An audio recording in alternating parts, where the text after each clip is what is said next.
북한에서 목숨을 걸고 전해진 충격적인 진실을 공개합니다. 여러분의 구독과 좋아요가 침묵 속에 갇힌 수많은 우리 동포들에게 희망이 될 수 있습니다. 2024년 3월 4일 하노이 북한 대사관에서 비상벨이 울렸습니다. 그리고 북한 역사상 전례 없는 사건이 벌어졌습니다. 김정은 정권이 가장 신뢰하는 충성파 보위부 요원 7명이 한순간에 사라진 겁니다. 더 충격적인 사실은 그들 중 한 명은 이미 한국 정부와 비밀을 공유하고 있었다는 것입니다. 그들은 왜 전원 탈북해야만 했을까요? 숨겨진 비밀은 무엇이었을까요? 지금부터 그 이야기를 시작하겠습니다. 제 이름은 강민철입니다. 올해 46살, 바로 그 7명 중 한 명이었습니다. 지금 이 순간 저는 대한민국 경기도의 한 작은 아파트에서 이 글을 쓰고 있습니다. 그날 밤 우리가 왜 도망쳐야 했는지, 어떻게 살아남았는지 그 이야기를 하려고 합니다. 제가 태어난 건 1978년입니다. 북한에서는 그나마 괜찮은 시절이었다고 하더군요. 아버지는 인민군 장교였습니다. 할아버지가 한국전쟁에 참전했던 덕분에 우리 집안은 혁명 가문으로 분류됐죠.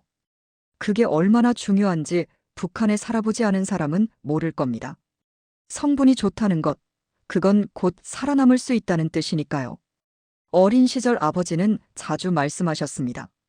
민철아, 우리 할아버지께서 미제 침략자들과 싸워 이 나라를 지키셨다. 너도 조국을 위해 살아야 한다. 저는 그 말을 믿었습니다. 정말로요. 20살이 되던 1998년 저는 국가안전보위부에 지원했습니다. 당시만 해도 보위부 요원이 된다는 건 출세의 지름길이었죠. 대학을 나온 엘리트들도 줄을 섰습니다. 그런데 1990년대 후반 북한은 고난의 행군 시기였습니다. 사람들이 굶어 죽었어요. 저희 집은 아버지 덕분에 그나마 배급을 받았지만 거리에는 뼈만 앙상한 사람들이 쓰러져 있었습니다. 어린아이들이 구걸을 했고 어떤 사람들은 풀뿌리를 캐먹었습니다. 보위부 훈련소에서 교관이 말했습니다. 동무들, 이건 미제와 남조선 괴뢰들 때문이다. 우리 공화국을 고립시키고 경제봉쇄를 하고 있지 않은가? 저는 고개를 끄덕였습니다. 하지만 마음 한구석에서는 의문이 생겼어요. 같은 시기 중국은 개혁개방으로 변하고 있었고 베트남은 도이머이 정책으로 경제가 성장한다는 소문자 돌았거든요. 왜 우리만 이 모양일까? 그 생각을 입 밖에 낼 수는 없었습니다. 보위부 요원이 그런 생각을 한다는 것 자체가 반역이니까요. 2017년 봄, 제게 해외 파견 명령이 떨어졌습니다. 베트남 하노이 주재 북한 대사관 경비 책임자로 가라는 거였죠. 7년차 보위부 요원으로서는 파격적인 승진이었습니다. 아내 순이는 기뻐했어요. 여보, 해외 나가면 달러도 벌 수 있고 배급도 더 받는데요. 당시 우리 아들 명철이는 6살이었습니다. 통통한 볼에 호기심 많은 눈을 가진 아이였죠. 제가 떠나는 날 명철이는 울먹였습니다. 아빠, 언제 와? 금방 올게. 명철이 착하게 엄마 말씀 잘 들어야 한다. 그게 제가 아들을 본 마지막이었습니다. 2024년 지금 명철이는 12살이 됐겠네요. 제 얼굴을 기억이나 할까요? 하노이에 도착한 첫날, 저는 충격을 받았습니다. 거리는 오토바이로 가득했고 사람들은 웃고 있었어요. 길거리 음식 냄새가 진동했고 상점마다 물건이 넘쳐났습니다. 젊은이들은 스마트폰을 들고 자유롭게 사진을 찍었죠. 이게 사회주의 국가라고. 속으로 중얼거렸습니다. 베트남은 분명 우리처럼 공산당이 지배하는 나라였어요. 하지만 평양과는 완전히 달랐습니다. 평양에서는 웃음소리도 조심스러웠는데 여기 사람들은 길거리에서 큰 소리로 떠들고 농담을 했습니다. 대사관 경비 업무는 단순했습니다. 정문을 지키고 외교관들을 감시하고 혹시 모를 탈북 시도를 막는 거였죠. 그렇습니다. 우리의 임무는 외부 침입자를 막는 게 아니라 내부 사람들이 도망가는 걸 막는 거였어요. 같이 근무하는 동료들을 소개하겠습니다. 먼저 박진수, 43살이었습니다. 함경북도 출신으로 키가 크고 말수가 적은 사람이었죠. 측면 경비를 맡았는데 항상 진지한 표정이었습니다. 나중에 알았지만 그에게는 비밀이 있었어요. 이상우는 45살 평안남도 출신이었습니다. 야간 순찰 담당이었는데 가끔 멍하니 하늘을 올려다보곤 했어요. 무슨 생각을 하는지 물어본 적이 있습니다. 그냥 별을 보고 있었습니다. 그 대답이 묘하게 슬펐던 기억이 납니다. 최영식은 48살 통신 담당이었습니다.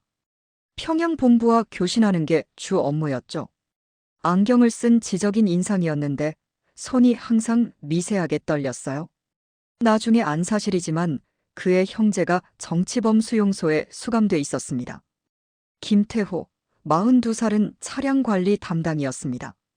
대사관 차량을 정비하고 외교관들 운전을 했죠. 사람 좋은 미소를 가진 사람이었는데 그 미소 뒤에 깊은 두려움이 숨어 있었습니다. 정우진은 44살 문서관리 담당이었어요.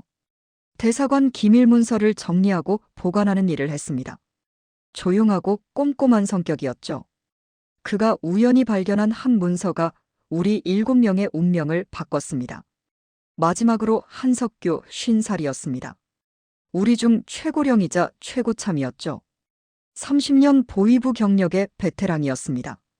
외교관들을 직접 감시하는 게 그의 임무였어요. 엄격하고 원칙적인 사람처럼 보였습니다. 하지만 가끔 그의 눈빛에서 묘한 슬픔 같은 걸 느꼈어요. 우리 7명은 2년 넘게 같이 일했습니다. 매일 아침 6시에 교대 회의를 했고 저녁 6시에 또 모였죠. 서로의 얼굴을 가족보다 더 자주 봤습니다. 하지만 진짜 속마음은 나누지 못했어요.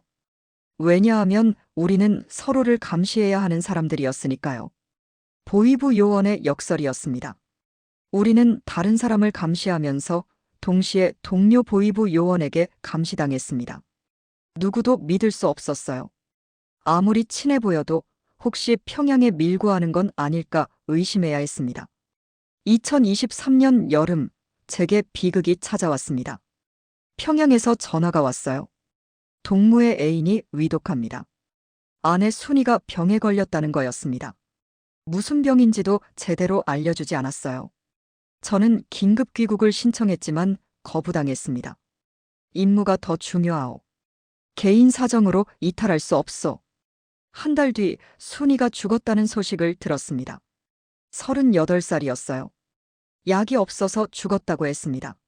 무슨 약인지 왜 구하지 못했는지 아무도 설명해주지 않았습니다. 그날 밤 저는 대사관 뒤뜰에서 혼자 울었습니다. 소리내서 울 수도 없었어요. 보위부 요원이 우는 모습을 들키면 의지가 약하다고 평가받거든요. 입을 막고 어깨를 떨며 조용히 눈물을 흘렸습니다. 명철이는 누가 돌보지? 8살짜리 아이가. 그 순간 깨달았습니다. 나는 조국을 위해 살라고 배웠지만 정작 내 가족은 지키지 못했다는 걸요. 아내는 죽었고 아들은 고아가 됐으며 나는 수천 킬로미터 떨어진 곳에서 독재자의 초상화를 지키고 있었습니다. 그때부터였습니다. 제 눈에 뭔가 다르게 보이기 시작한 게요. 하노이 거리를 걸으며 관찰했습니다. 베트남 사람들은 자유로웠어요. 정부를 욕하지는 못해도 적어도 웃을 수는 있었습니다. 장사를 해서 돈을 벌 수 있었고 더 나은 삶을 꿈꿀 수 있었죠. 우리는 뭐지? 혼자 물었습니다.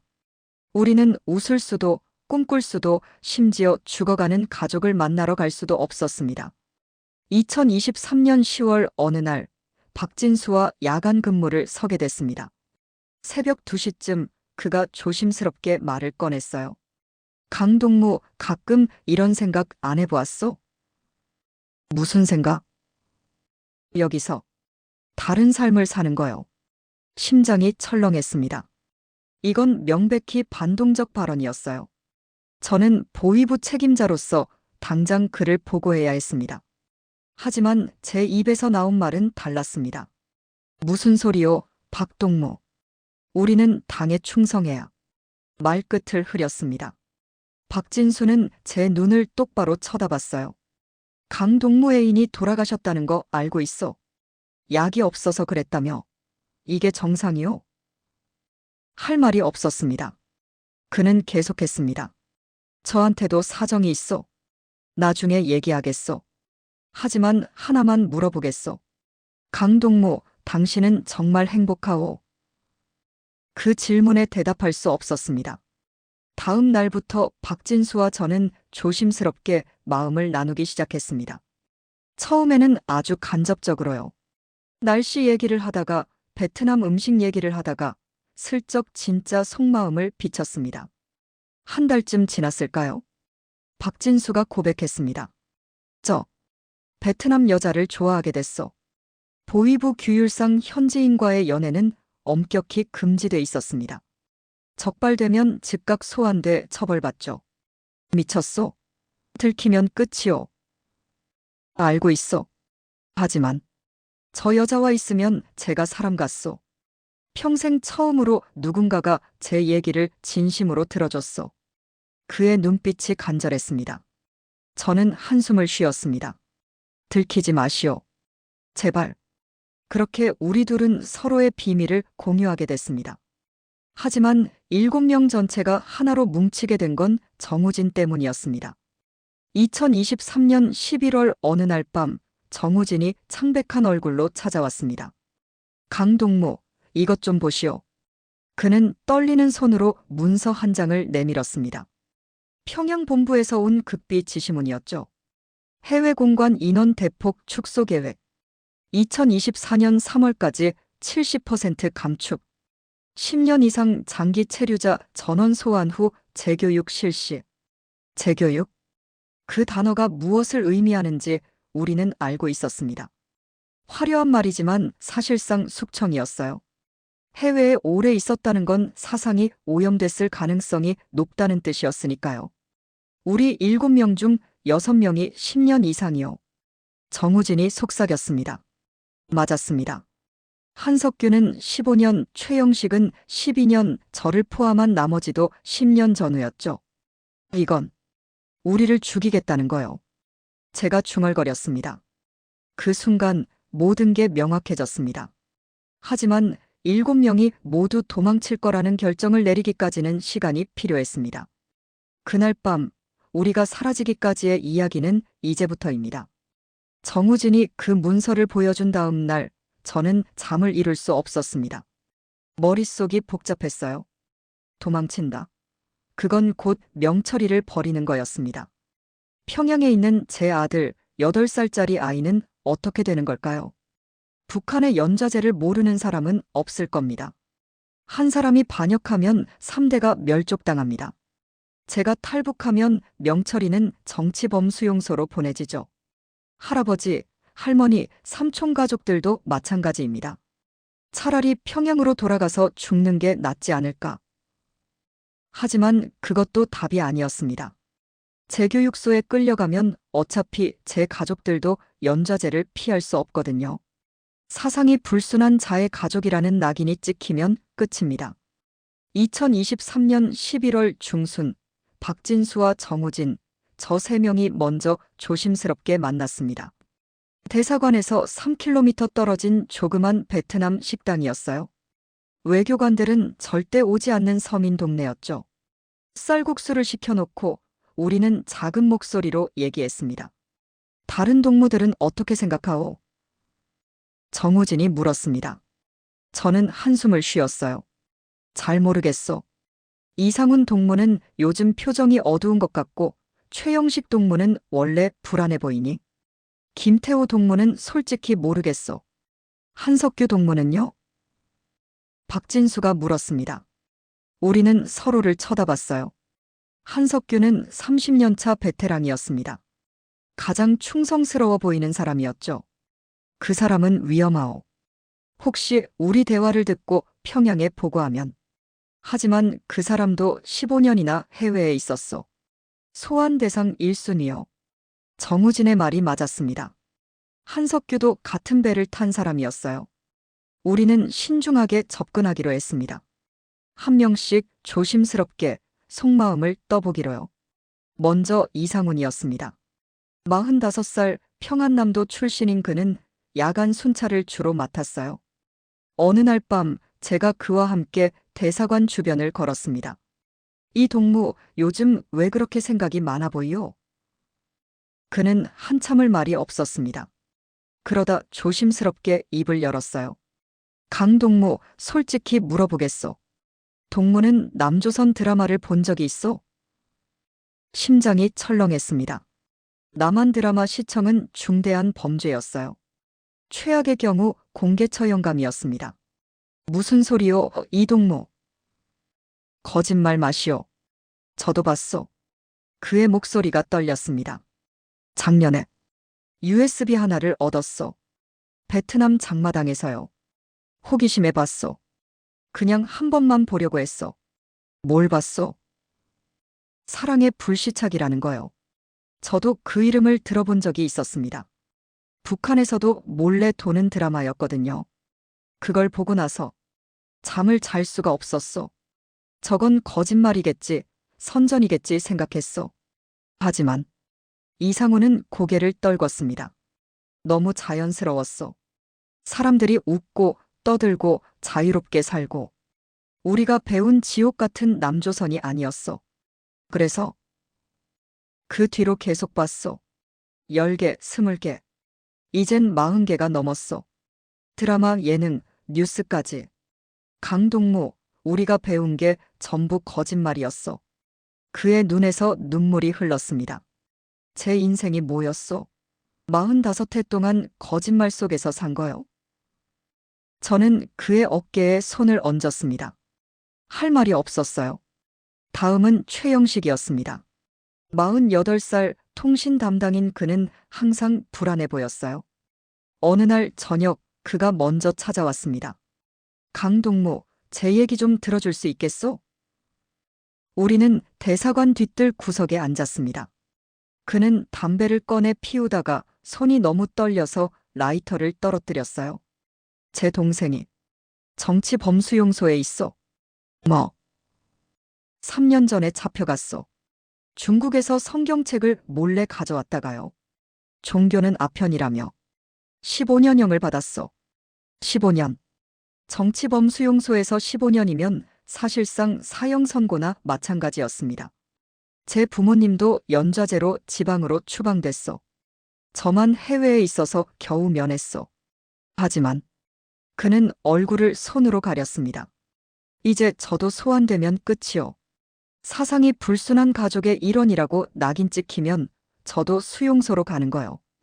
강동무, 저는 45kg밖에 안 나가오.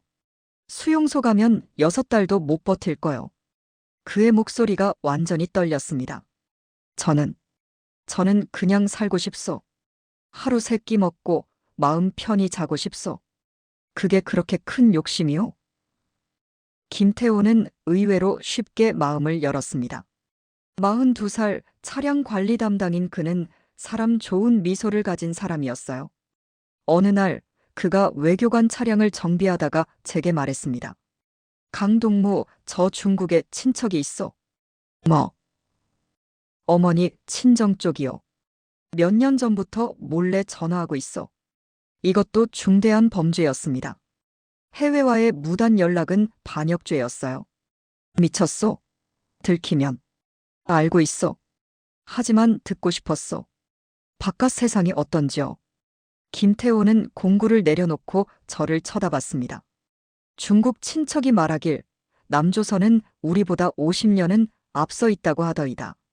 가난한 사람도 핸드폰이 있고 겨울에 굶어 죽는 사람이 없고 대학생들이 정부를 비판해도 잡혀가지 않는다고요? 그게 사실이요?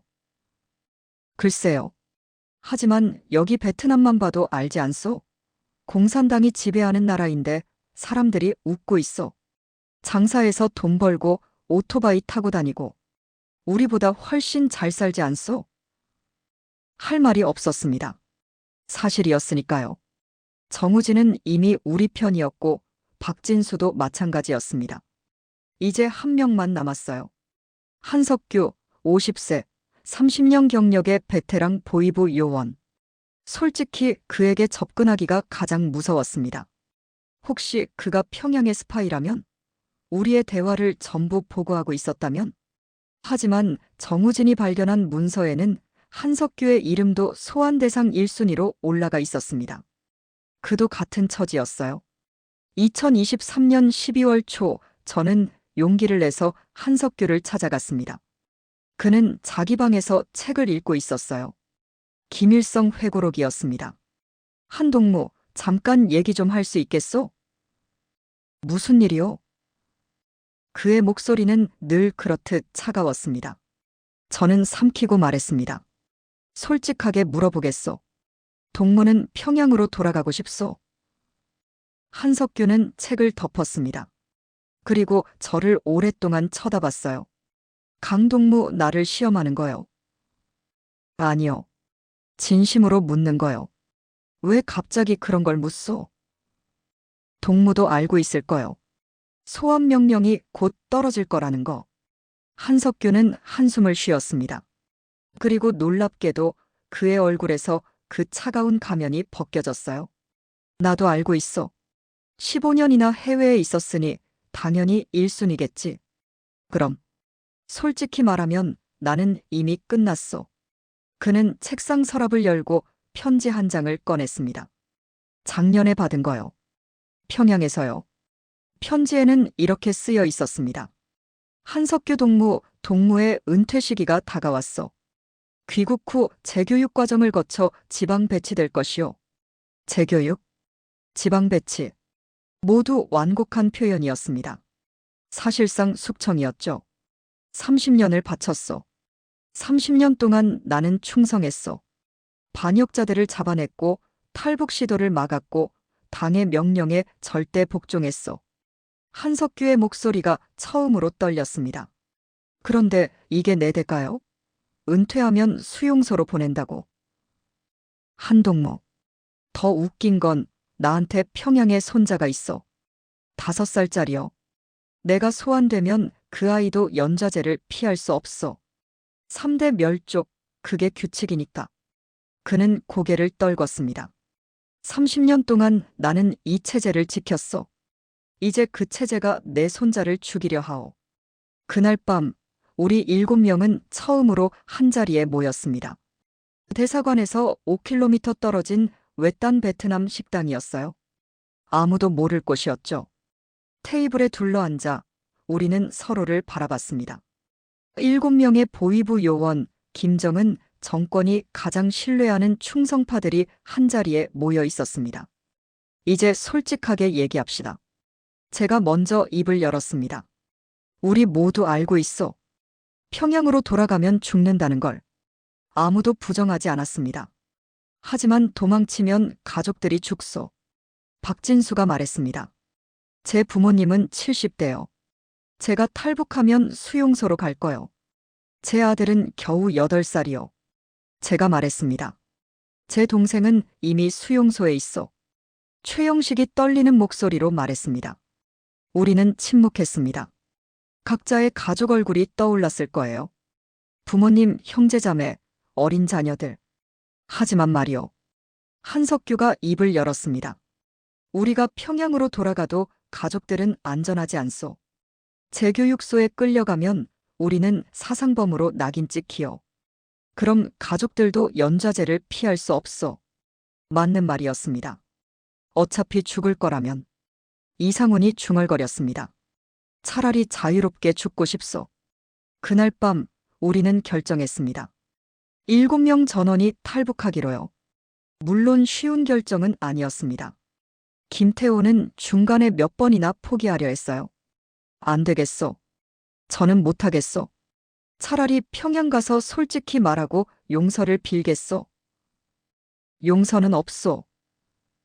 한석규가 단호하게 말했습니다. 30년 동안 이 체제를 지켜본 내가 장담하오. 용서 같은 건 없소. 의심받는 순간 끝이요. 재판도 없이 총살당하거나 수용소에서 천천히 죽는 거요. 둘 중 하나요. 김태호는 울었습니다. 42살 남자가 식탁에 얼굴을 묻고 소리내어 울었어요. 박진수에게는 다른 이유가 있었습니다. 그가 사랑하는 베트남 여성이 임신을 했던 거예요. 아버지가 될 것 같소. 그가 조심스럽게 말했을 때 우리는 모두 놀랐습니다. 미쳤소? 그게 들키면. 알고 있어. 하지만 이미 3달이 됐소. 강동무, 저는 제 아이를 보고 싶소.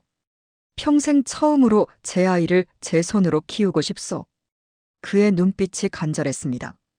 북에 두고 온 가족은 미안하지만 이번 생에 다시 못 볼 거요. 하지만 적어도 태어날 제 아이는 자유 속에서 키우고 싶소. 이렇게 우리 7명은 각자의 이유로 같은 결정을 내렸습니다. 강민철, 46세 죽은 아내와 홀로 남은 아들을 위해. 박진수, 43세 사랑하는 여인과 태어날 아이를 위해. 이상훈, 45세 거짓말로 산 45년을 끝내기 위해. 최영식, 48세 수용소에서 살아남기 위해. 김태호, 42세 자유롭게 살고 싶어서. 정우진, 44세 진실을 세상에 알리기 위해. 한석규, 50세 30년 배신당한 충성심의 대가를 받기 위해. 7개의 비밀, 7가지 이유. 하지만 하나의 목표였습니다. 살기 위해서. 그리고 인간답게 살기 위해서. 2023년 12월, 우리는 본격적인 계획을 세우기 시작했습니다. 100일 동안 준비할 시간이 있었어요. 하지만 예상치 못한 위기들이 우리를 기다리고 있었습니다. 그 이야기는 다음에 계속하겠습니다. 2023년 12월 5일, 우리는 첫 번째 비밀 회의를 열었습니다. 대사관에서 7km 떨어진 베트남 서민 동네의 허름한 카페였어요. 외교관들은 절대 오지 않는 곳이었죠. 100일입니다. 정우진이 조심스럽게 말했습니다. 문서에 따르면 소환 명령은 3월 초에 떨어질 겁니다. 그 전에 움직여야 합니다.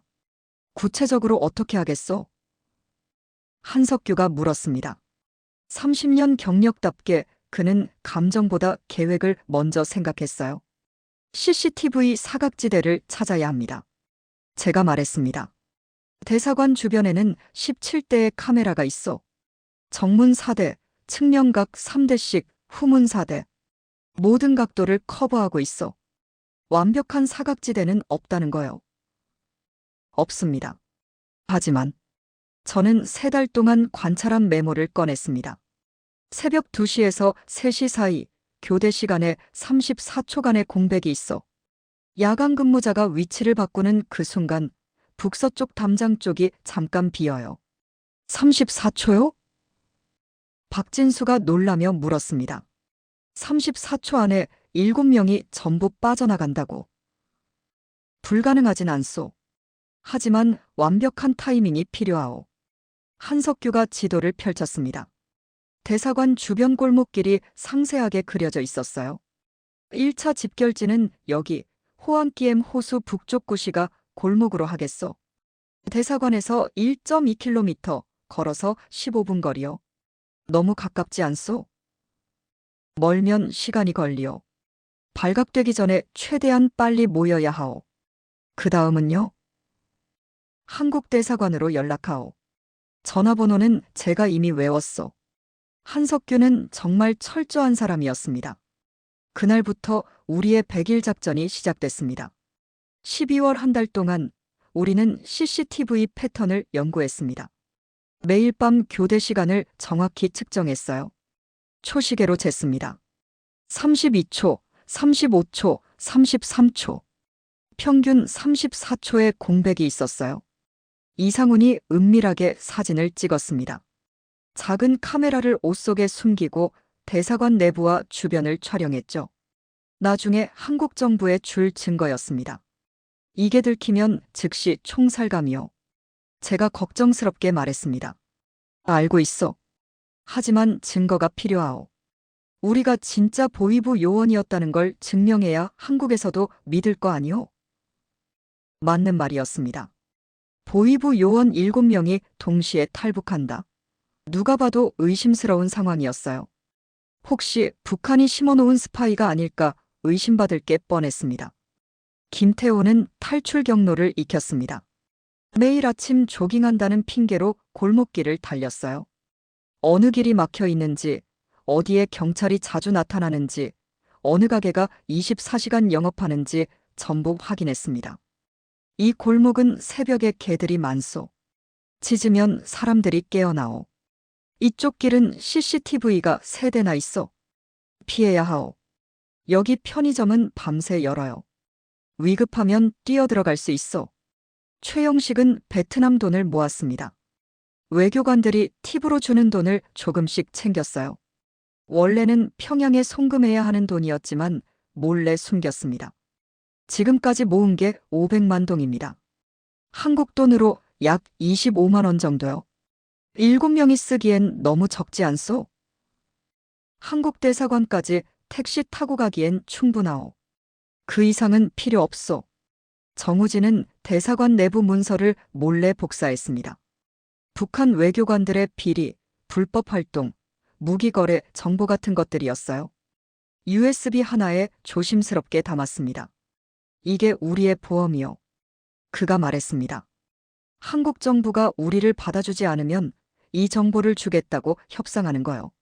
냉정하지만 현실적인 판단이었습니다. 박진수는 가장 힘든 임무를 맡았습니다. 베트남 여자친구를 설득하는 거였어요. 당신도 같이 가야 해요. 한국으로요? 하지만 저는 베트남 사람인데. 임신했잖아요. 우리 아이는 한국에서 낳아야 해요. 안전하게요. 여자친구 응외는 두려워했습니다. 당연했죠. 북한 요원의 아이를 임신한 베트남 여성, 이게 발각되면 그녀도 위험했으니까요. 믿어주세요. 제가 당신과 아이를 지킬게요.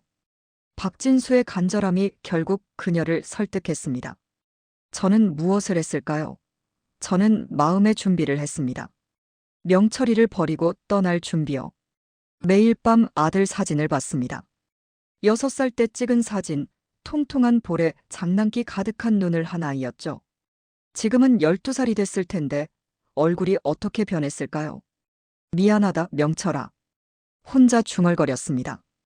아빠가 나쁜 아빠야. 너를 버리고 도망가는 비겁한 아빠지. 하지만 아빠가 여기 남아도 너를 지킬 수 없어. 평양 가면 아빠도 죽고 너도 연좌제로 끌려가. 차라리 아빠가 살아서 언젠가 너를 찾아갈게. 눈물이 났습니다. 46살 보위부 요원이 밤마다 사진을 보며 울었어요. 2024년 1월 첫 번째 위기가 찾아왔습니다. 평양에서 감찰관이 정격 방문한 거예요. 사전 통보도 없이 3명의 보위부 감찰관이 나타났습니다. 전 직원 조사를 실시하겠소. 감찰관 중 책임자가 차갑게 말했습니다. 해외 공관 기강이 많이 해이해졌다는 보고가 있어. 3일 동안 전원 면담하겠소. 우리 7명은 식은땀을 흘렸습니다. 혹시 우리의 계획이 새나간 걸까? 누군가 밀고 한 건 아닐까? 하루 종일 조사를 받았습니다. 똑같은 질문을 다르게 반복해서 물었어요. 베트남 현지인과 접촉한 적 있어? 남조선 관련 자료를 본 적 있어? 동료 중 사상이 의심스러운 자가 있어? 저는 최대한 평범하게 대답했습니다. 너무 완벽하면 오히려 의심받으니까요. 적당히 긴장하고 적당히 솔직한 척했습니다. 베트남 사람들과는 업무상 필요한 대화만 합니다. 남조선 자료는 본 적 없습니다. 관심도 없고요. 동료들은 모두 충성스럽습니다. 의심 가는 사람은 없습니다. 3일이 지나고 감찰관들이 떠났습니다. 다행히 아무것도 발각되지 않았어요. 하지만 그날 밤 우리가 모였을 때 김태호가 떨고 있었습니다. 못하겠어? 저는 못하겠어. 그는 거의 울 지경이었어요. 들킬 뻔했어. 조금만 더 파고들었으면 들켰을 거요. 진정하시오. 한석규가 그의 어깨를 붙잡았습니다. 우리는 안 들켰어. 그리고 이제 더 조심하면 돼요. 하지만 김동무 돌아갈 거요. 평양으로. 한석규의 눈빛이 날카로웠습니다. 돌아가면 뭐가 기다리고 있어? 재교육소요. 가족들도 연좌제로 끌려가는 거요. 그게 원하는 거요. 김태호는 고개를 떨궜습니다. 결국 그는 남기로 했어요. 2월에는 더 큰 위기가 왔습니다. 대사관 내부에 CCTV를 추가로 설치한다는 발표가 난 거예요. 북서쪽 사각지대, 바로 우리가 탈출하려던 그곳에 새 카메라 2대를 설치한다는 겁니다. 끝났어. 이상훈이 절망했습니다. 사각지대가 사라지면 우리는 빠져나갈 수가 없어. 설치 날짜가 언제요? 제가 물었습니다. 3월 10일이라고 했어. 정우진이 대답했습니다. 우리는 서로를 쳐다봤어요. 원래 계획은 3월 15일쯤 탈출하는 거였습니다. 하지만 이제 시간이 없었어요. 당겨야 하오. 한석규가 단호하게 말했습니다. 3월 5일 이전에 움직여야 하오. 너무 급하지 않소? 선택의 여지가 없소. 그때 최영식이 또 다른 소식을 전했습니다. 한 동무한테 평양 출장 명령이 왔어. 뭐? 3월 5일 비행기로 평양 가라고 했어. 본부 보고 업무라던데. 우리는 얼어붙었습니다. 한석규에게 소환 명령이 떨어진 거예요. 그가 평양에 가면 다시는 못 돌아올 겁니다. 디데이를 3월 3일로 하겠소. 한석규가 조용히 말했습니다. 그날 밤 새벽 2시 30분. 모두 준비하시오. 이제 단 3주밖에 남지 않았습니다. 2월 마지막 주 우리는 최종 점검에 들어갔습니다. 탈출 경로를 다시 한번 확인했어요. 각자 맡은 역할을 반복 연습했습니다. 비상 시나리오도 준비했죠. 만약 누군가 잡히면? 박진수가 물었습니다. 잡힌 사람은 포기하오. 한석규가 냉정하게 말했습니다. 한 명 때문에 전체가 위험해질 순 없어. 잡힌 사람은 최대한 시간을 끌고 나머지는 도망가는 거요. 가혹한 말이었지만 현실이었습니다.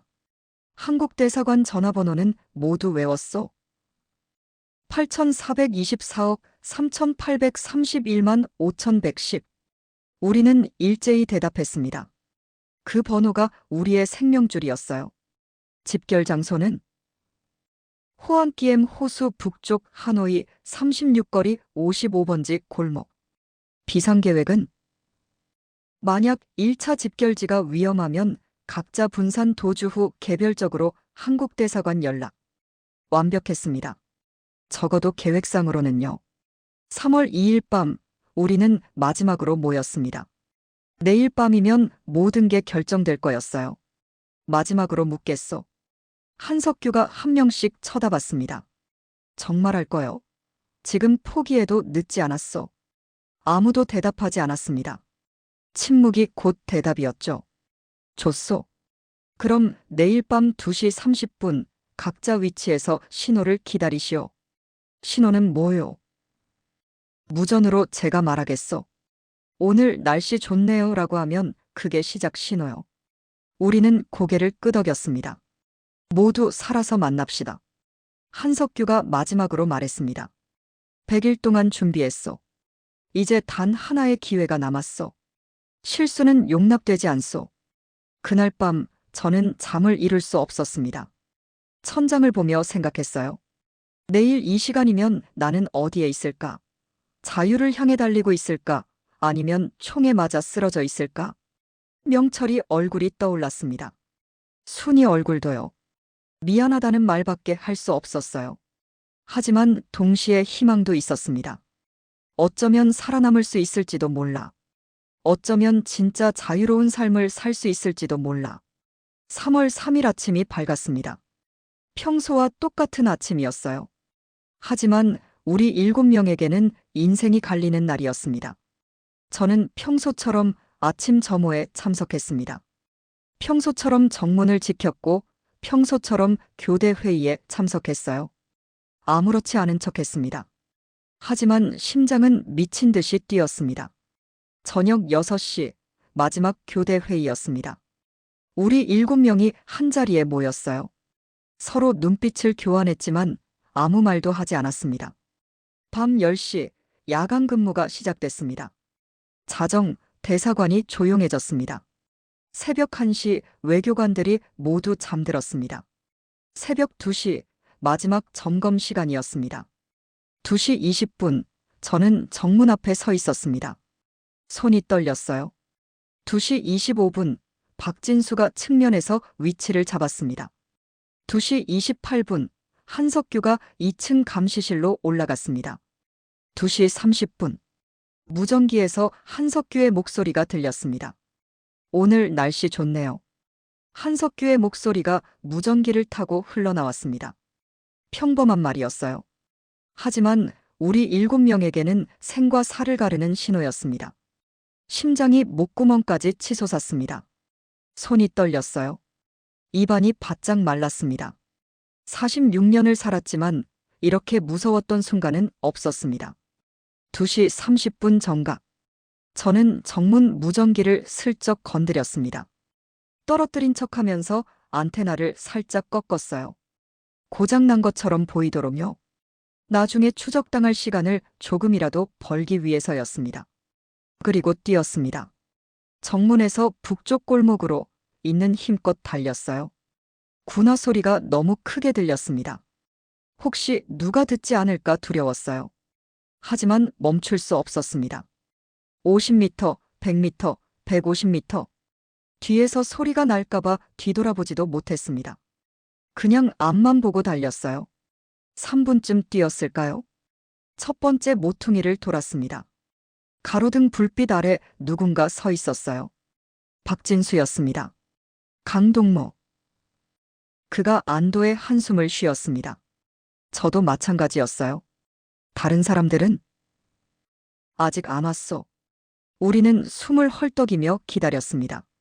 1분이 1시간처럼 느껴졌어요. 2분 뒤 이상훈이 나타났습니다. 얼굴이 새하얗게 질려 있었어요. 거의 들킬 뻔했어. 무슨 일이요? 야간 순찰 중에 외교관 한 명이 화장실 가려고 나왔어. 제가 복도에서 마주쳤어. 그래서 화장실 다녀오겠습니다라고 했어. 다행히 의심하지 않더이다. 위험천만한 순간이었습니다. 조금만 이상하게 행동했어도 발각될 뻔했어요. 3분 뒤 김태우가 도착했습니다. 그 다음 최영식이 왔고요. 정동무와 한동무는? 박진수가 물었습니다. 우리는 어두운 골목을 응시했습니다. 5분이 지났습니다. 너무 늦소. 이상훈이 불안해했습니다. 뭔가 잘못된 거 아니오? 10분이 지났습니다. 더 기다릴 수 없소. 최영식이 떨리는 목소리로 말했습니다. 10분이면 충분히 올 시간이요. 안 왔다는 건 잡혔거나 아니면 15분이 지났을 때 정우진이 나타났습니다. 숨을 헐떡이며 비틀거렸어요. 미안하오. USB를 깜빡해서 다시 들어갔소. 미쳤소. 제가 소리쳤습니다. 그깟 USB 때문에 목숨을 걸다니. 이게 우리의 보험이요.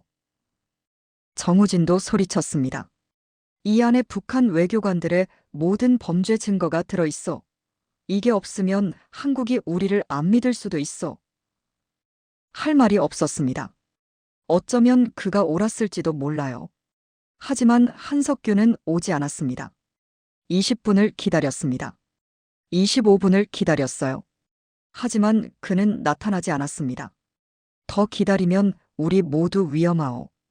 박진수가 말했습니다. 한 동무라면 우리보다 자기가 희생되길 원할 거요. 맞는 말이었습니다. 한석규는 그런 사람이었어요. 30년 보위부 생활로 단련된 냉정하고 희생적인 사람. 움직입시다. 제가 결단을 내렸습니다. 한동무는 나중에 찾겠소. 지금은 살아남는 게 먼저요. 우리 6명은 다시 뛰기 시작했습니다. 호안기엠 호수 방향으로 달렸어요. 골목길을 누비며 김태우가 미리 외워둔 경로를 따라갔습니다. 이쪽이요. CCTV 없는 길이요. 새벽 하노이는 고요했습니다. 가끔 오토바이 소리가 들렸고 개 짖는 소리가 들렸어요. 하지만 대부분 조용했죠. 15분을 더 달렸을까요? 호안기엠 호수 북쪽 골목에 도착했습니다. 36거리 55번지 낡은 건물 사이의 좁은 골목이었어요. 여기서 기다리겠소. 우리는 건물 그늘에 숨었습니다. 숨소리가 거칠었어요. 땀이 비 오듯 쏟아졌습니다. 이제 어떻게 하지? 김태호가 물었습니다. 한국 대사관에 전화해야 하오. 최영식이 주머니에서 베트남 동전을 꺼냈습니다. 공중전화 써야 하오. 휴대폰은 추적당할 수 있어. 우리는 50m 떨어진 곳에 있는 공중전화 부스를 발견했습니다. 제가 할게요. 정우진이 나섰습니다. 그가 가장 한국어를 잘했거든요. 우리는 숨죽이며 지켜봤습니다. 정우진이 동전을 넣고 번호를 눌렀어요. 8,424억 3,831만 5,110. 100일 동안 외운 번호였습니다. 신호음이 울렸습니다. 한 번, 두 번, 세 번. 여보세요? 목소리가 들렸습니다. 한국어였어요. 대한민국 대사관입니다. 그 순간 정우진의 눈에서 눈물이 흘렀습니다. 저도 마찬가지였어요. 대한민국이라는 세 글자가 이렇게 아름답게 들린 적이 없었습니다. 저희는 북한에서 왔습니다. 정우진의 목소리가 떨렸습니다. 탈북자들입니다. 도와주십시오. 전화기 너머로 침묵이 흘렀습니다. 그러더니 다른 목소리가 들렸어요. 더 낮고 더 진지한 목소리였습니다. 몇 명입니까?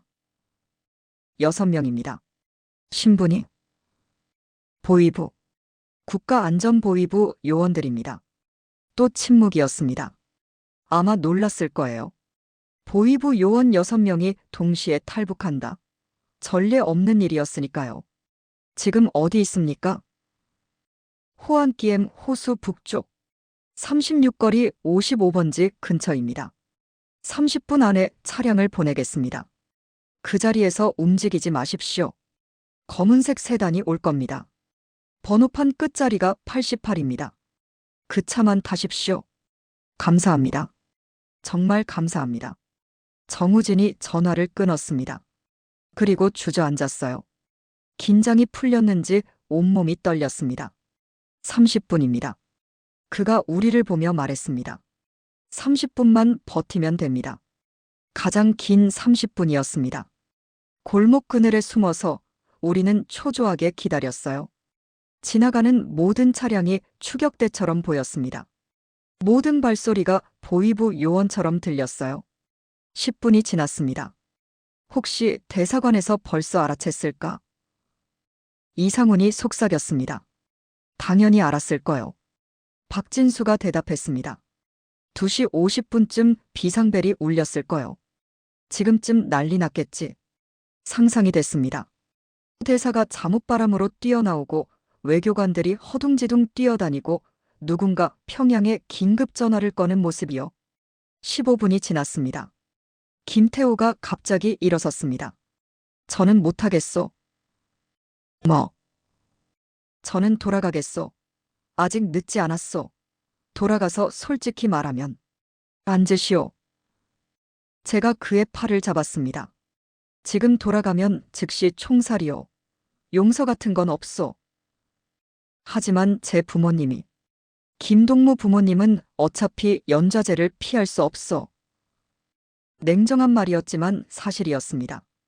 동무가 돌아가든 안 가든 부모님은 이미 조사받고 있을 거요. 차라리 동무라도 살아남아야 나중에 뭐라도 할 수 있어. 김태호는 다시 주저앉았습니다. 얼굴을 손으로 가리고 흐느꼈어요. 20분이 지났습니다. 저 멀리서 사이렌 소리가 들렸습니다. 베트남 경찰차였어요. 우리는 더 깊숙이 그늘로 숨었습니다. 경찰차가 지나갔습니다. 다행히 우리를 발견하지 못했어요. 25분이 지났습니다. 왜 안 오지? 최영식이 불안해했습니다. 30분이라고 했어. 아직 5분 남았어. 정우진이 시계를 확인하며 말했습니다. 28분째. 검은색 세단 한 대가 천천히 골목으로 들어왔습니다. 우리는 숨을 죽였어요. 번호판을 확인했습니다. 끝자리 88. 저거요. 박진수가 속삭였습니다. 차가 멈췄습니다. 창문이 내려가고 40대쯤 돼 보이는 남자가 얼굴을 내밀었어요. 탈북자분들 맞습니까? 한국어였습니다. 서울 사투리가 섞인 정겹게 들리는 한국어였어요. 네, 맞습니다. 우리는 황급히 차로 뛰어갔습니다. 6명이 뒷좌석에 비좁게 올라탔어요. 빨리 타세요. 시간 없습니다. 차가 출발했습니다. 골목을 빠져나와 큰 길로 나갔어요. 운전하던 남자가 말했습니다. 저는 대한민국 국가정보원 하노이 지부 소속입니다. 20분이면 대사관 도착합니다. 그때까지 절대 밖을 보지 마십시오. 왜요? CCTV 때문입니다. 얼굴이 찍히면 안 됩니다. 우리는 고개를 숙였습니다. 20분 동안 바닥만 쳐다봤어요. 차는 하노이 새벽 거리를 달렸습니다. 가끔 신호등에 멈췄고 오토바이들을 피해갔습니다. 평범한 드라이브처럼 보였을 거예요. 하지만 차 안에서는 6명의 탈북자들이 목숨을 걸고 숨죽이고 있었습니다. 15분쯤 지났을 때 저는 물었습니다. 한석규 동무는 어떻게 됐을까요? 운전자가 대답했습니다. 한석규, 50세, 보위부 30년 차 맞습니까? 네. 그분은 우리가 이미 알고 있습니다. 예. 한석규 씨는 20년 전부터 우리 정보기관 협조자였습니다. 우리는 깜짝 놀랐습니다. 무슨 말씀이십니까? 나중에 자세히 설명드리겠습니다. 지금은 일단 안전하게 대사관으로 가는 게 먼저입니다. 20분 후 차가 멈췄습니다. 도착했습니다. 이제 고개를 들어도 됩니다. 고개를 들었습니다. 눈앞에 높은 담장과 철문이 보였어요. 그리고 그 위에 펄럭이는 깃발. 태극기였습니다. 파란색과 빨간색, 그 아름다운 색깔이 새벽 하늘 아래 펄럭이고 있었어요. 여기가 대한민국 대사관입니다. 운전자가 말했습니다. 저 문을 넘는 순간 여러분은 대한민국 영토에 들어가는 겁니다. 북한은 손댈 수 없습니다. 철문이 열렸습니다. 차가 천천히 안으로 들어갔어요. 문이 닫혔습니다. 우리는 차에서 내렸습니다. 대사관 건물 입구에 몇 명이 서 있었어요. 정장을 입은 사람들이었습니다. 한 사람이 다가왔습니다. 60대쯤 돼 보이는 신사였어요. 대한민국 하노이 대사관에 오신 것을 환영합니다. 그가 악수를 청했습니다. 저는 김성호 공사입니다. 여러분, 고생 많으셨습니다. 이제 안전합니다. 그 순간 박진수가 무릎을 꿇었습니다. 그리고 울기 시작했어요. 이상훈도 울었습니다. 최영식, 김태호, 정우진 모두 울었어요. 저도 울었습니다. 46년을 살았습니다. 20년을 보위부 요원으로 살았어요. 눈물 같은 건 보이면 안 된다고 배웠습니다. 감정은 약함이라고 배웠죠. 하지만 그날 새벽 태극기 아래에서 저는 아이처럼 울었습니다. 대한민국 대사관 건물로 들어가는 순간 다리에 힘이 풀렸습니다. 긴장이 풀리면서 온몸이 떨렸어요. 6명 모두 비슷한 상태였습니다. 일단 씻고 옷부터 갈아입으시죠. 김성호 공사가 직원에게 지시했습니다. 우리에게는 새 옷과 세면도구가 주어졌어요. 평범한 티셔츠와 청바지였는데 그게 그렇게 낯설 수가 없었습니다. 20년 동안 제복만 입었거든요. 샤워를 했습니다. 뜨거운 물이 몸을 적셨어요. 물과 함께 지난 46년의 무게가 씻겨 내려가는 것 같았습니다. 거울을 봤습니다. 수척한 얼굴, 깊게 파인 주름, 불안한 눈빛. 이게 내 얼굴인가 싶었어요.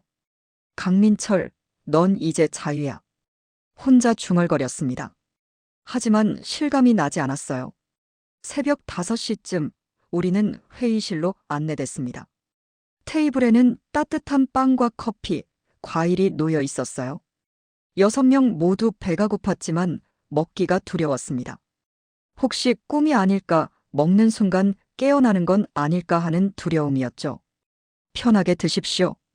김 공사가 웃으며 말했습니다. 여기는 대한민국입니다. 마음껏 드셔도 됩니다. 박진수가 먼저 빵을 집었습니다.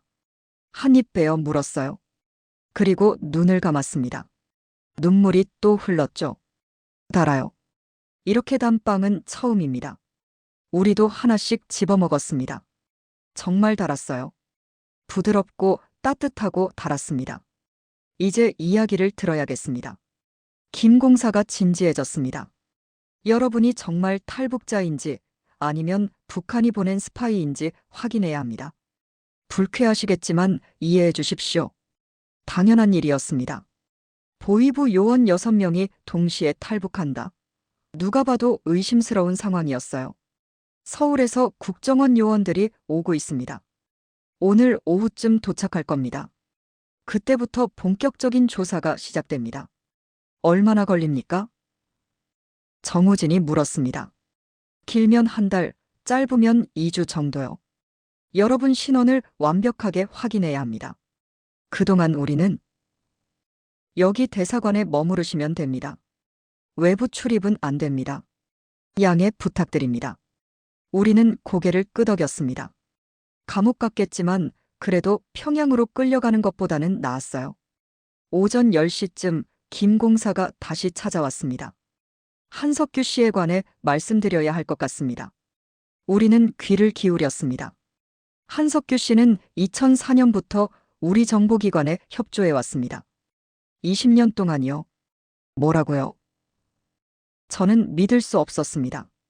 한석규 동무가 한국 스파이였다고요? 스파이라기보다는 협조자였습니다. 북한 내부 정보를 제공했고 해외 공관 동향을 알려줬죠. 그럼 우리가 탈북한다는 것도? 네, 한석규 씨가 3달 전에 알려왔습니다. 6명이 탈북을 준비하고 있다고요.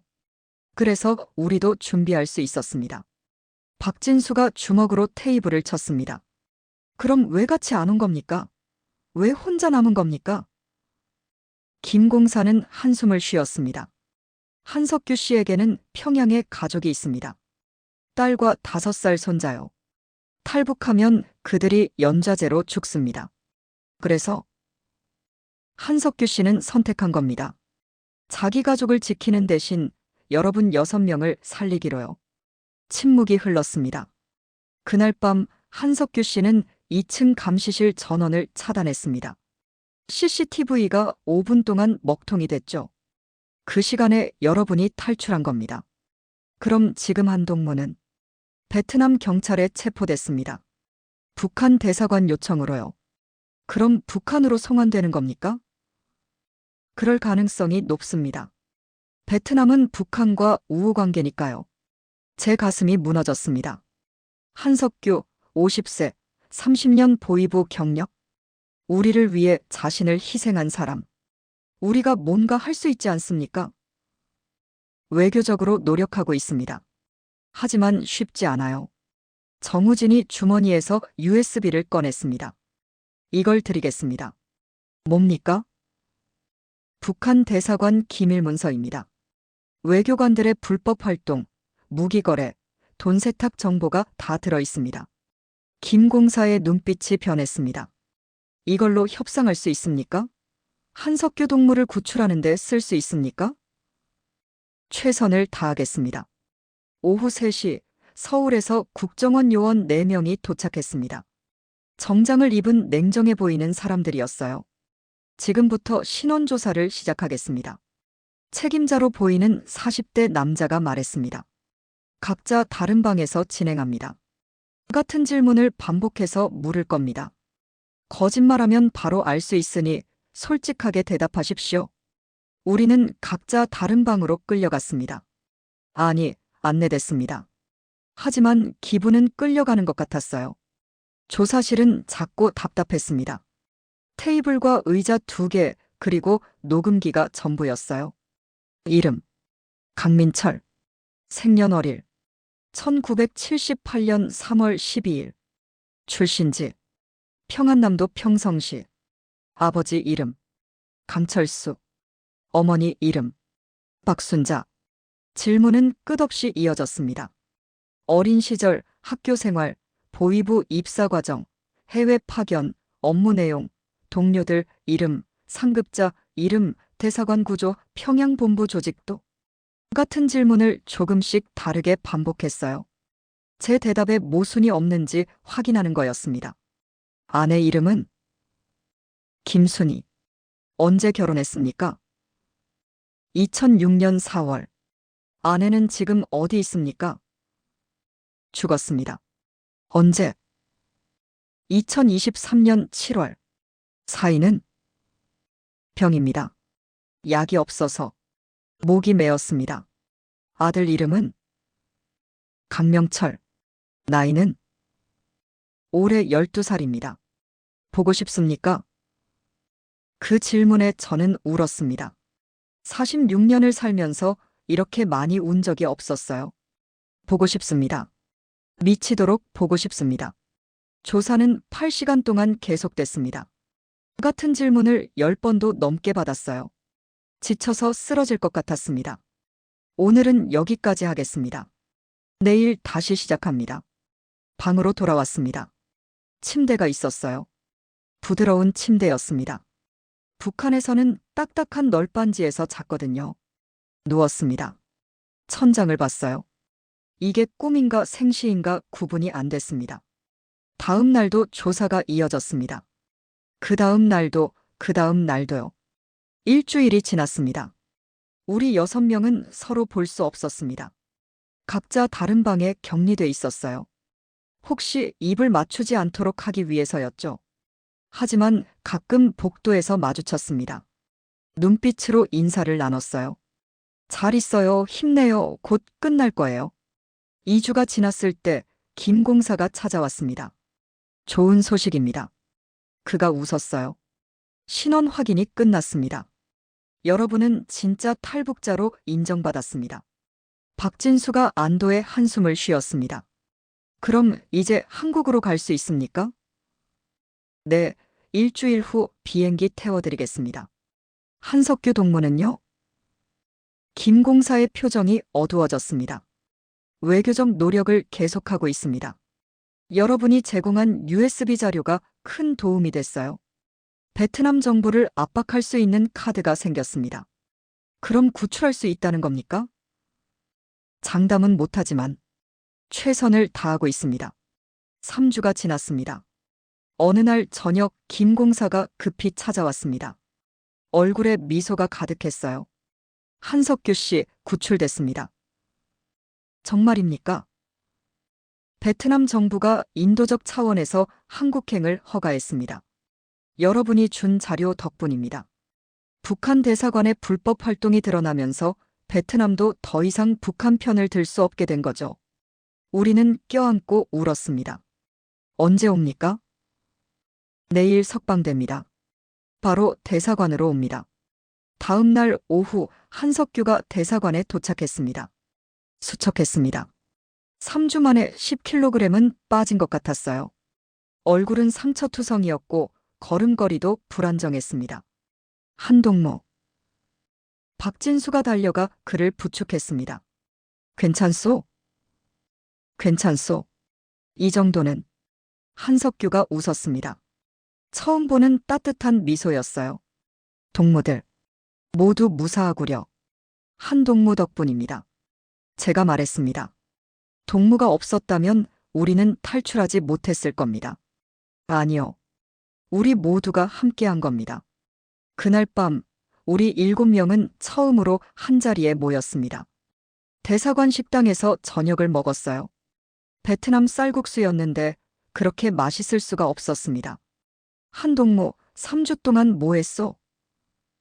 이상훈이 물었습니다. 베트남 경찰 조사받았어. 북한 요원들도 와서 협박했고요. 협박을요? 평양으로 가면 딸과 손자는 살려주겠다고 했어. 그래서 거절했어. 어차피 거짓말일 테니까요. 내가 돌아가든 안 가든 이미 내 가족은 연좌제를 피할 수 없어. 한석규는 고개를 떨궜습니다. 30년 동안 나는 이 체제를 위해 살았어. 이제 그 체제가 내 손자를 죽이겠지. 이게 내가 받는 대가요. 한동무. 하지만 후회하지 않소.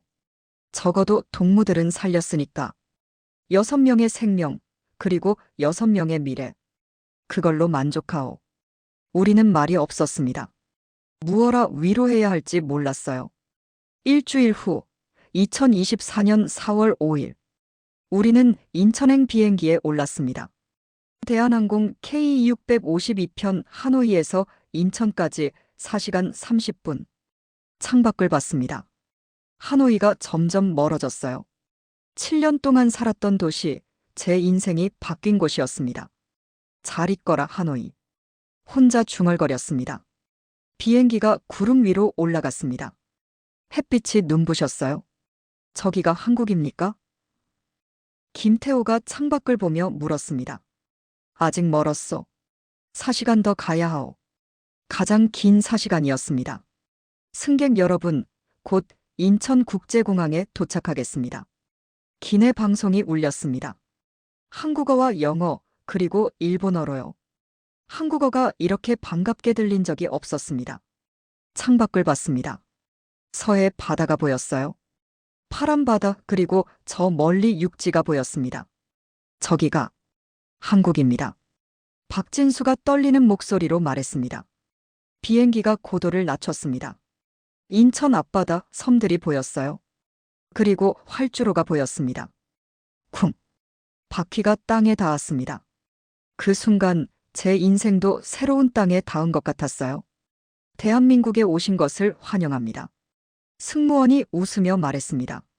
우리 7명은 마지막으로 내렸습니다. 국정원 요원 2명이 동행했거든요. 일반 승객들과 섞이면 안 된다고 했습니다. 비행기에서 내렸습니다. 탑승교를 걸었어요. 한 걸음, 2걸음, 3걸음. 이제 대한민국 땅입니다. 국정원 요원이 말했습니다. 그 순간 한석규가 무릎을 꿇었습니다. 바닥에 손을 짚고 이마를 땅에 댔어요. 감사합니다. 대한민국. 감사합니다. 우리도 따라 무릎을 꿇었습니다. 7명 모두 바닥에 엎드렸어요. 사람들이 이상하게 쳐다봤지만 상관없었습니다. 46년 만에 진짜 조국에 돌아온 거였습니다. 입국장으로 향했습니다. 사람들이 많았어요. 여행객들, 마중 나온 가족들, 공항 직원들. 모두 자유롭게 웃고 떠들고 있었습니다. 저 사람들 좀 보시오. 이상훈이 속삭였습니다. 아무도 감시하지 않소. 아무도 의심하지 않소. 그냥 자유롭소. 맞았습니다. 북한에서는 거리에 나서면 늘 긴장했어요. 혹시 보위부 요원이 지켜보는 건 아닐까? 내 말을 듣는 사람이 있는 건 아닐까? 하지만 여기는 달랐습니다. 출입국 심사대로 갔습니다. 직원이 웃으며 말했어요. 어서 오세요. 어서 오세요. 그 간단한 말이 이렇게 따뜻할 수가 없었습니다. 대한민국에 오신 것을 환영합니다. 도장을 찍어줬어요. 쾅! 그 소리와 함께 저는 공식적으로 대한민국 국민이 됐습니다. 공항 밖으로 나왔습니다. 5월 초 인천의 공기는 시원했어요. 깊게 숨을 들이마셨습니다. 자유로운 공기구나. 최영식이 중얼거렸습니다. 버스가 기다리고 있었습니다. 우리를 태우고 어딘가로 향했어요. 어디로 갑니까? 하나원입니다. 국정원 요원이 대답했습니다. 거기서 3달 동안 교육받으시면 됩니다. 한국 생활 적응 교육이요. 버스는 고속도로를 달렸습니다. 창밖으로 한국이 보였어요. 높은 빌딩들, 깨끗한 도로, 쌩쌩 달리는 자동차들. 간판마다 한글이 가득했습니다. 롯데마트, 현대자동차, 삼성전자. 익숙하면서도 낯선 이름들이었어요. 저게 다 진짜요? 김태호가 놀라며 물었습니다. 네, 진짜입니다. 북한에서 배운 거랑 완전히 다르네요. 북한에서는 남한을 미제의 식민지, 지옥 같은 곳이라고 배웠습니다. 사람들이 굶주리고 미군들이 횡포를 부리고 가난한 사람들이 거리에서 죽어간다고 했어요. 하지만 창밖의 한국은 달랐습니다. 깨끗하고 풍요롭고 활기찼습니다. 하나원에 도착했습니다. 경기도 안성에 있는 작은 건물이었어요. 여기서 3달 동안 지내시면 됩니다. 안내를 받았습니다. 기숙사 같은 곳이었어요. 2인 1실, 깨끗한 침대와 책상이 있었습니다. 와, 박진수가 감탄했습니다. 이게 진짜 우리 방입니까? 네, 여러분 방입니다. 에어컨도 있고, 화장실도 개인 화장실이고, 북한 보위부 요원들도 이런 숙소는 없었거든요. 다음 날부터 교육이 시작됐습니다. 한국어 교육이 첫 번째였어요. 물론 우리는 한국어를 알았습니다. 하지만 북한 말과 남한 말이 많이 달랐어요. 북한에서는 동무라고 하지만 남한에서는 친구 또는 님이라고 합니다. 선생님이 설명했습니다. 일군은 직원, 노동자는 노동자, 공화국은 그냥 나라 또는 한국이라고 하세요. 새로 배워야 할 단어가 수백 개였습니다. 핸드폰은 뭡니까? 최영식이 물었습니다. 북한에서는 손전화라고 하는데요. 아, 휴대전화요.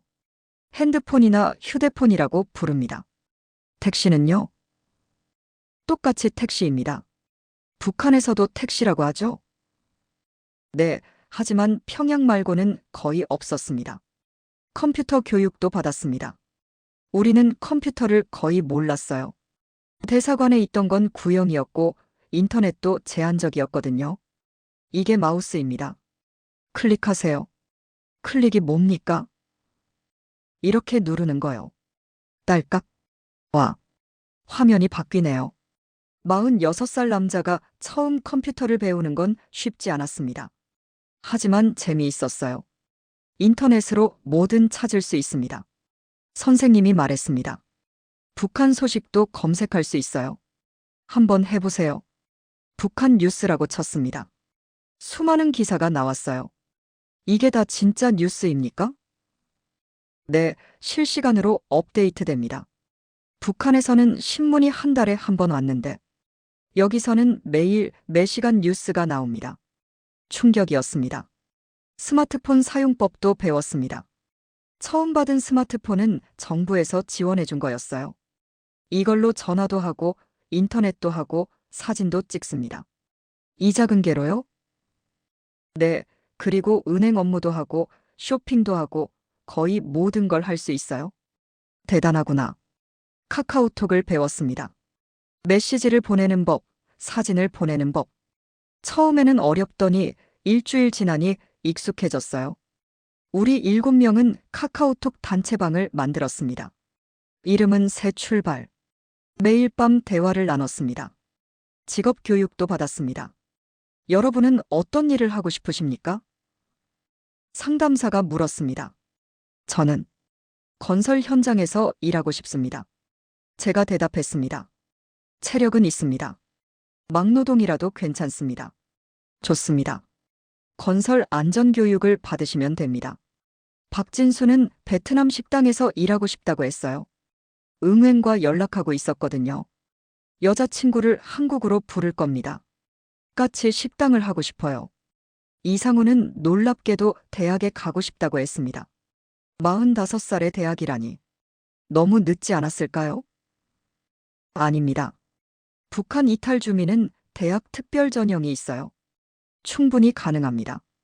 정말입니까? 그럼 사회복지학을 공부하고 싶습니다. 나중에 탈북자들을 돕는 일을 하고 싶어요. 최영식은 물류회사에 취직하고 싶다고 했고, 김태호는 자동차 정비를 배우고 싶다고 했습니다. 정우진은 IT 분야에 관심이 있었어요. 컴퓨터가 재미있습니다. 프로그래밍을 배우고 싶어요. 한석규는 국정원에서 자문위원으로 일하자는 제안을 받았습니다. 30년 경력이 아깝습니다. 북한 정보 분석을 도와주십시오. 3달이 빠르게 지나갔습니다.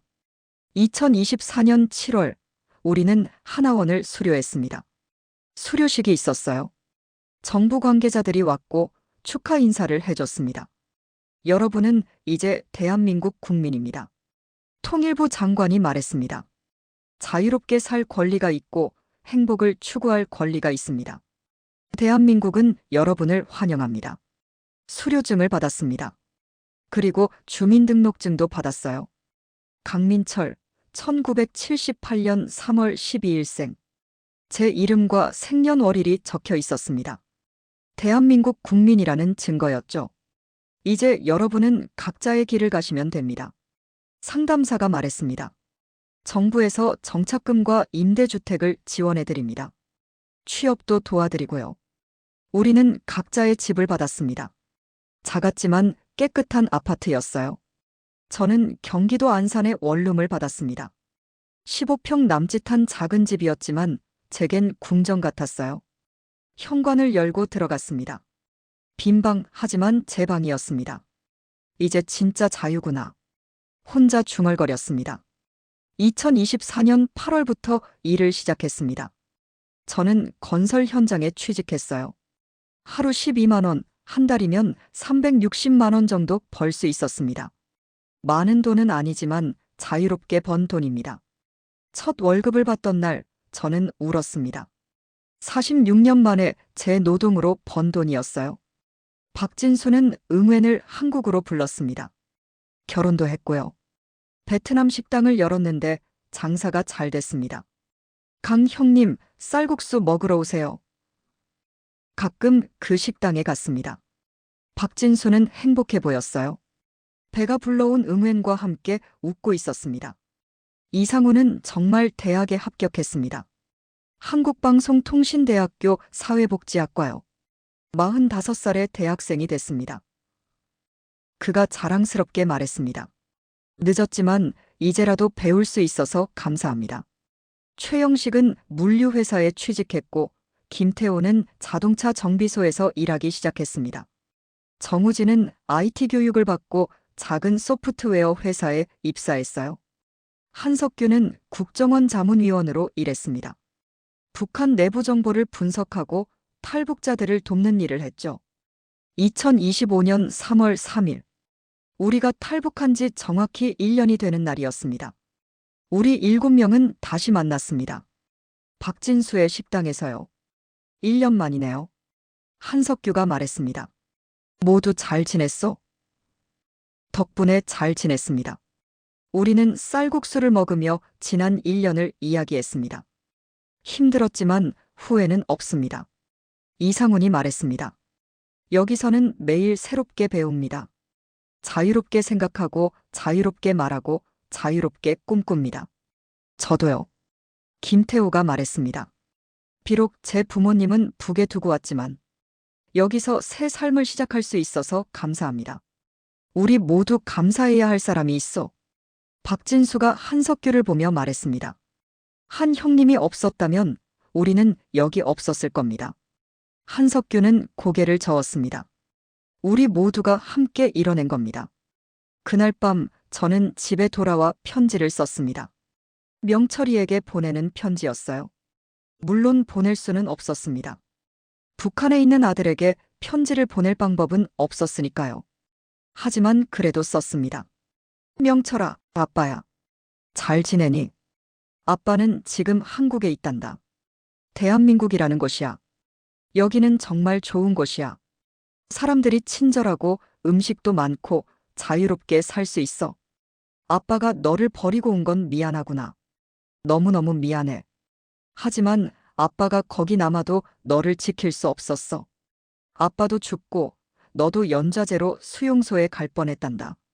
차라리 아빠가 살아서 언젠가 너를 찾아가고 싶었어.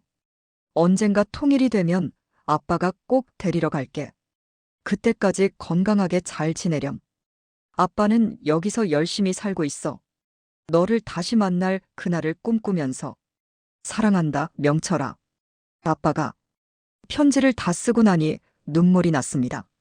하지만 이번 눈물은 슬픔만은 아니었어요. 희망도 섞여 있었습니다.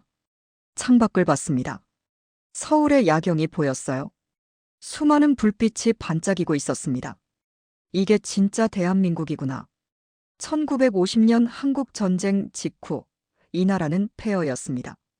1인당 GDP 67달러, 세계 최빈국 중 하나였죠. 하지만 70년 만에 기적을 이뤘습니다. 1인당 GDP 3만 달러가 넘는 선진국이 됐어요. 어떻게 이런 일이 가능했을까요? 자유 때문이었습니다. 자유롭게 일하고 자유롭게 생각하고 자유롭게 꿈꿀 수 있었기 때문이었어요. 북한에는 그 자유가 없었습니다. 그래서 70년이 지나도 그대로였죠. 하지만 저는 이제 자유를 얻었습니다. 46년 만에 드디어. 감사합니다, 대한민국. 혼자 중얼거렸습니다. 제게 새로운 삶을 주셔서 감사합니다. 2025년 지금 저는 건설 현장 소장이 됐습니다. 월급도 올랐고 작은 아파트도 장만했어요. 박진수는 식당을 2개로 늘렸습니다. 아들도 태어났고요. 이상우는 대학을 졸업하고 탈북자 지원 단체에서 일하고 있습니다. 우리 7명은 매년 3월 3일마다 만나기로 약속했습니다.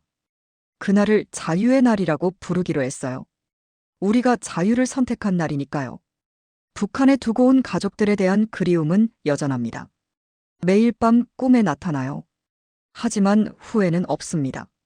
우리는 살았고 자유를 얻었으며 새로운 인생을 시작했습니다. 언젠가 통일이 되면 우리는 다시 북으로 갈 겁니다. 가족들을 찾으러요. 그리고 그들에게 말해줄 겁니다. 자유롭게 산다는 게 이런 거야. 대한민국은 정말 기적의 나라야. 우리도 이제 이 기적의 일부야. 그날까지 저는 열심히 살겠습니다. 자유롭게, 당당하게, 감사하며. 대한민국 만세. 끝까지 들어주신 따뜻한 마음을 가진 여러분이야말로 진정한 애국자입니다. 이 이야기가 더 많은 사람들에게 전해질 수 있도록 구독으로 동참해주세요. 우리가 반드시 알아야 할 이야기들을 또 소개하겠습니다.